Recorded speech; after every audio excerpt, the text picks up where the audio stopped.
I was devastated. It took me a week probably to stop crying. I meant that much to me. It's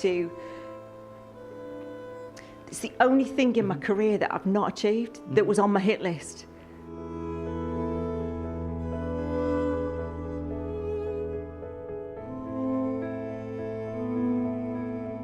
Hello, welcome along to the Tungsten Talk here at the MODUS Super Series, where we delve into the lives and careers of some of these stars of darts. And today we have a former world #1, a former world masters champion, and a former world finalist with us in the studio. Happy to say that Lorraine Winstanley's joined us for a little chat on the Tungsten Talk. You're one of the busiest people in darts, aren't you, at the minute? I think I might be.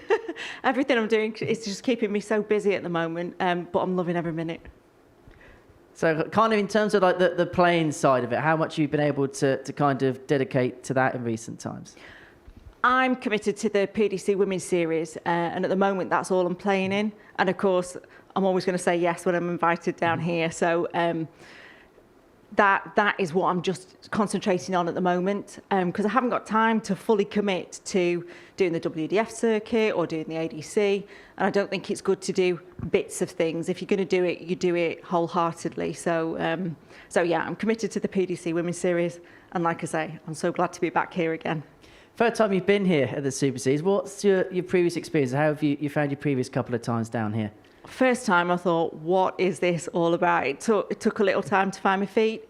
And then obviously last time I made it through to finals night, and I really enjoyed it. So looking to hopefully make finals night again this week, but coming in with no expectations because I don't play that much competitively anymore. You know, I don't play local leagues or anything like that. So it is all on the day. So we'll wait and see. In terms of the opportunity that Women's Week provides, particularly for female players, how good is this? Particularly the fact it's now on a regular basis. They're pretty much once every 3 to 6 months these weeks are happening. How important is it to have this kind of TV coverage, this kind of exposure for the women's game? It's great because, you know, for the women, we're always after more exposure. Any exposure is good. And I think there are that many good women out there, you know, and it's just showing the strength and the depth that is there. So yeah, more please. And I suppose as well, like with the Women's Weeks that we had in the past, we've rotated a number of different players in and rotated a number of different players out, where obviously with the Women's World Match Play, there's only 8 players involved in that. With the WDF World Championship, there's 24 players involved in that. The fact that the Super Series Women's Weeks has seen different players come in, come out, has actually helped give other players that perhaps wouldn't have had the screen time the opportunity to showcase their talents. Absolutely. I mean, Kirsty is a great example of that. I know Kirsty's been playing a long time. We've played internationally together for a number of years. But for the viewers watching at home, they probably hadn't seen her before. And she's such a talented player. And, you know, she shines every time she's coming here. So it's brilliant exposure for her especially. But also the younger players, we've had Sophie here and, of course, Paige here this week, Katie and Robin, you know, so it's just brilliant to be able to showcase all the women that are out there. Let's talk a little bit about yourself then. I want to talk about your journey and your career. Where did darts first start for yourself? In the pub. Mm-hmm. I worked in the pub, and it was very much a man's pub that I worked in. And I was itching to play in the darts team, and they were like, no, we don't have women in the team. So I was like, oh, okay. And then they were playing at home one night, and they were a player short, and they asked me to play. And I said, I thought you didn't have women in the team. They were like, oh, well, it's better than giving a game away. So I said, well, I'll strike you a deal, I'll play. I said, but if I win, you're not dropping me. And they were like, okay. I don't think they expected me to win. And I did, and I hung on to my place. And then the following year, they made me captain. So it was great for me. So it's almost a little bit of a story of defiance to a certain extent then. Yeah, and I think playing against the men predominantly, that's how I learned to play, because there were so few women playing back then. I've been playing 30 years, you know, so I've been around a long time. So it was a bit of a phenomenon, you know, a woman playing in the it wasn't the men's league, but it certainly wasn't classed as a mixed league, if you know what I mean. There were a handful, 3 or 4 women that played in the town, you know, and we just wanted to get involved, and it sort of stemmed from there. So from there, I did play in a ladies' league, and then played Super League, got picked for county, and then on and got picked for England, and then started doing the WDF, BDO circuit then, and of course onto the women's series now. So yeah, it's been a long journey, but it's been great. So it's that kind of traditional route once you got involved where you play that Super League, all those steps up that was kind of associated with the BDO system at the time. Yeah, and I was 18 when I started, so there wasn't the youth system like there is now. So I joined it as an adult. The opportunities that are out there for the youth players now are massive. And so the younger the better, really, that they're starting to come through. Let's talk about some of your experiences then on the big stage. I want to begin with Lakeside, because it's always the one, isn't it, that stands out, the World Championships there. Obviously, you made a final there, but it took you a few attempts to kind of build up to that final, didn't it? Yeah, it did. And every year, you go into the tournament thinking, this is going to be my year. And it actually doesn't matter what your form is like going into it, because playing on that stage, there's no stage like it. It can make or break a player, and if it's going to be your week, it's your week. And to be fair, when I made the final against Makura, I genuinely thought it was going to be my week. I still have nightmares about Baby Shark. Do you remember what that first time was like at Lakeside when you drove into the car park of the venue for the first time? Yeah, absolutely. It's an unforgettable experience. I literally got goosebumps.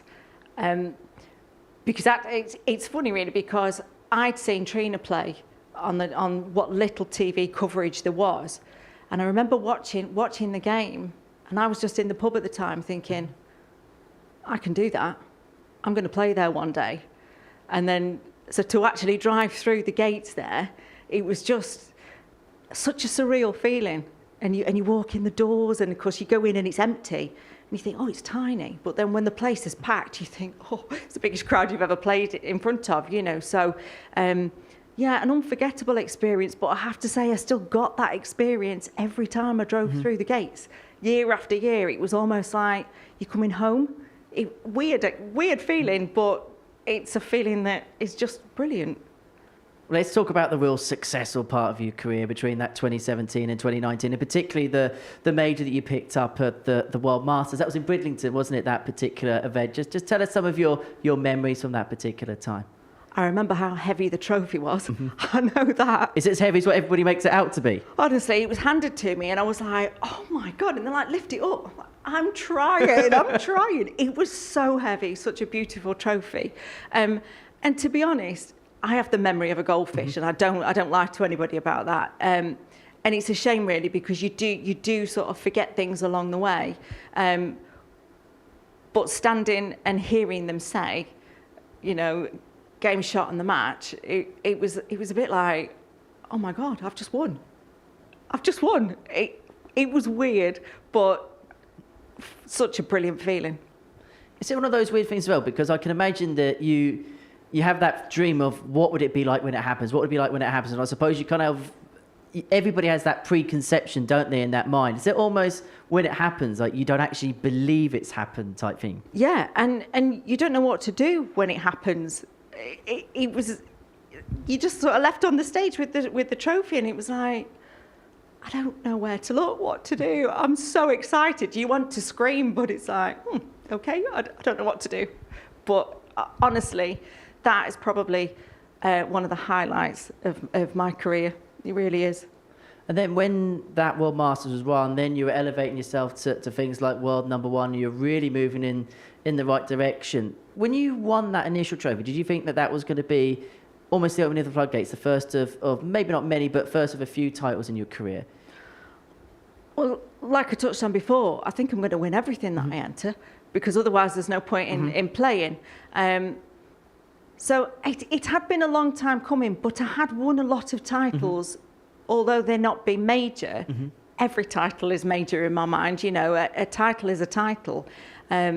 So whether it would open the floodgates, I don't think I ever had that thought. I think I was just so chuffed to say that my name is on that trophy forever, and nobody can take that away from you. Well, we've got plenty more to unpack. We'll talk a little bit more about Lakeside. We'll also talk about some of the things that you're doing now in the sport of darts. We're going to do that in a couple of moments' time when we return after the break here on the Tungsten Talk.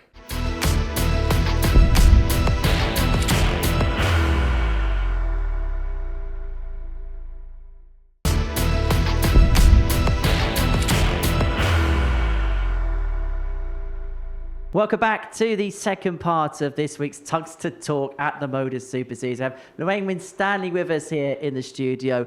Now, we were talking about your World Masters success before the break, and you were elevated then to a position of world number one. Do you remember where you were when you first realised that that was going to be the world ranking that you were going to attain? And what kind of pride did you have when you realised that you were the number one player in the world?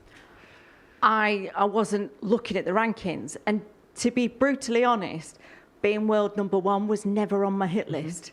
It was never on the list of anything that I'd wanted to achieve. And I don't know why. I think it was probably because I never thought I would get there. I like to set achievable goals, you know. So it's an added bonus that I made it. Where I was when I found out I can't tell you. But like I say, I have been. So I am a former world number one. Is it one of them things? Obviously, you said it wasn't something that you were looking at when you were playing in the WSO. But is it something that you can kind of look back on a little bit more now and say that's one of the proudest things that you've achieved? Absolutely, yeah. Because how many people can say that they've been world number one? So yes, of course, I'm super proud that I can say that about myself. And you took that number one seeding into the Lakeside in 2019. Yes, yeah, I'm going to go. I'm going to go there. I'll make it quick. Let's talk about that tournament, because there was a lot of people that were expecting yourself to have a good run, the likes of Lisa Ashton to have a good run. But Lisa Ashton walked into this force from Japan called Mikuru Suzuki, who that tournament just pretty much took the world by storm, and it was you that had the opportunity to face her in the final. First of all, how much pride did you have the fact that you were able to make the final game at Lakeside? Oh, super proud. And like I say, you just think, today's the day.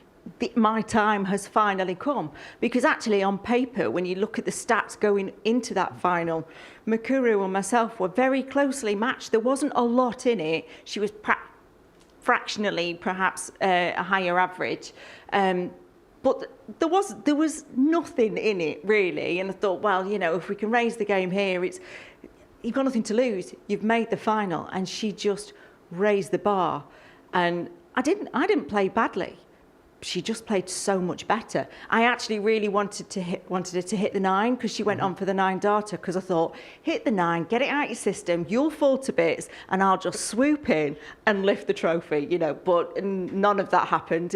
You'd got all sorts of scenarios running through your head. Obviously, I was really pleased for her, but I was devastated. It took me a week probably to stop crying. I meant that much to me to... It's the only thing in my career that I've not achieved that was on my hit list. There's still time yet, you know. I could go back to the WDF and, you know, and have another crack at it. But that's the one thing that I haven't achieved within the sport. I feel quite complete apart from that, you know. So yeah, I'm not going to lie, I was devastated. I really was. But, you know, you look back on it, and I still haven't watched the final back. I can't do it. Is it also one of those weird ones? Because I imagine there's a lot of pride to be able to play in a World Championship final, but then once you get to that point, you kind of want to then cross the line, don't you, desperately? Of course. But I'm still super proud to be able to say, World Championship finalist. You know, it's still got a lovely ring to it. All right, it's not winner. But I've been there. And again, there are so few women that can say that have been in that position. And you look at some of the best players that have been in that position, you know. So, you know, you've got Dita. You've got Fallon, you know, they've been to the final, but just not crossed the line. So it's not a bad bunch to be associated with, really, is it? Not at all. And you've done plenty within the sport of darts. You do a lot of work with younger players in an academy of Tutley system. Just tell us a little bit more about that and what you kind of do day to day with it. Yeah, so I look after our target Elite 1 players. So I scout for new talent and obviously look after the players that we've got. We've got another system, another tier of players called the Pathway players. They're exclusive to our target academies. I help look after our academies. So it keeps me really, really busy. And I take so much pride in watching the youngsters come through and just seeing them achieve. just makes everything worthwhile, you know, and they're the future of our sport. And you know, we've got to nurture those players and get those coming through, because we're all going to retire at some point. So that it's those players that are doing the JDC system and the England Grand Prix and doing all the WDF Youth and the ADC Junior Vaults. You know, it's those players that we're going to be watching on the stage in a few years' time. So I can look back, you know, for some of them and say, well, if I played a tiny little part of their journey, then, you know, job done, and I'm super proud. And obviously the story that you were telling us about in the first part of the program, about where you started with the game, how important is it to have those pathways? I suppose a little bit like how in other sports, where football, where you have young players that will come from an academy system, and if they're good enough in the academy, then they kind of play in a first team environment. Is it kind of similar to that to a certain extent, even though it's an individual sport? It is, but I think what you have to remember as well is the face of the game is changing. The players aren't necessarily coming from pubs now, whereas when I started, it was the only place to play. There weren't academies, you know, there was perhaps the county youth system, but that's all there was. So we're now seeing players come through that perhaps aren't coming from darting families. You know, so kids that have seen the likes of Luke, and, you know, I mean, for what he's done for the sport is just unbelievable. But, you know, kids are wanting to play darts that the parents perhaps don't. When you look at the sort of players younger than me, a lot of those have come through because their mum or the dad played, or they were dragged to county matches at you know, once a month and things like that. It's finding kids from a whole different area now. So I think it's made it more open to people for them to come and join in the sport. You mentioned the little effect. What kind of effects have you seen in the last 18 months or so since he's burst onto the scene? Well, it's made me extremely busy with all these young players coming through. I always sort of compare Luke to what Fallon did for the women, if you know what I mean. So, you know, Fallon put the women on the map that they could play darts, and there was a big influx in the women's side of the game. Luke has done that, but across all generations. So he's not just encouraged an awful lot of youth players to pick up a set of darts. He's also been very inspiring to all across the ages. So you've got older people that have thought, actually, do you know what? We'll give this a go. You know, so he's just catapulted sport to this massive thing, and I think he's reached people that would never have been interested before either. You know, you can say his name to anybody and they must have been living under a rock if they've not even heard of him. Do you know what I mean? So yeah, he's just made it so popular. In terms of the future with the systems that you're doing and other people are doing, do you feel like the next generation of players that make it through are going to be so more ready to play in a TV environment, things like media training, playing on that Pro Tour, where I suppose you can probably relate to experience in the past where if you go into the Lakeside for the first time, there's that daunting nerves where maybe the players that are coming through because of those systems now are pretty much ready to go when they get the opportunity. Yeah, and I think that's the great thing about all the systems that are in place. It's giving the opportunity to these kids so they're not like rabbit in the headlights when the time comes. You know, you look at the JDC Super 16, you know, they get to play on the big stage, and they do interviews after, you know, the foundation tour wins and the advanced tour wins, whereas a few years ago there was nothing like that. I'd played at Lakeside 4 times and managed to get out of actually doing an interview. So when I was first asked, I was like, I'm so nervous, and they were like, well, you've been here before, you've done it before. I said, this is my first interview. So I'd managed to skirt away from it all up to that point. But these kids, they're so confident. And I think that's the beauty of them. They're good, and they know they're good. And they are full of confidence, which is lovely to see. So I don't actually think that they'll be fazed by much, to be honest. Couple more from me. I want to talk a little bit about. I want to talk about some of the other things you've done, because you've done a little bit of punditry and commentary work. I remember the first one you did at Lakeside, the first final between Bo and Kirsty. How have you enjoyed the commentary and the little bits of punditry that you've done in the last few years?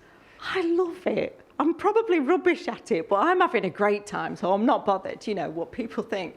I'm very much a say what you see. What I did feel on the last time I did any, I was almost too scared to say something because I didn't want to say anything silly, if you know what I mean. And then because I didn't say anything, I was with Dan McCarthy at the Lakeside. And then he said exactly what I was thinking. I was like, God, I should have said it. I just should have said it. So I didn't have the confidence to be able to say it. But confidence comes with practice, doesn't it? And I suppose the more you do, the better you get at it, like anything. So yeah, I'm always up for more. I'll give it a go. But I've really enjoyed it. So yeah, I'm up for it. Is it something you do, if obviously time allows, is that something you'd like to do maybe a little bit more of the commentary, punditry side? Of course, yeah. If there are a few more hours in the day and a couple more days in the week, then sure. At the moment, I am really busy, but you never say no to an opportunity, do you? You might love it, you might hate it, you might be great, you might be terrible. If you don't know if you don't give it a go, do you? So yeah, I'm always up for any offers, Henry. And don't worry about saying anything silly when you sat next to me in the commentary box, because I do that all day, every day. Just finally, let's talk about yourself and the playing side of it. What are the goals and ambitions on a little bit more of a short-term basis? Short term, I am clinging on to that last match play spot at the moment. So we've just got one weekend left before the cut-off point for that. I've been in this position before, so I'm not pinning all my hopes on it, but I'm working hard and practicing hard to try and qualify. Let's put it that way. That is as far as my goals are going so far, because I'm concentrating on that. And then anything beyond that, we'll talk about that after June. Been great chatting. Thank you so much for your time. I really enjoyed talking to you. Thank you for watching the latest edition of the Tungsten Talk here at the MODUS Super Series.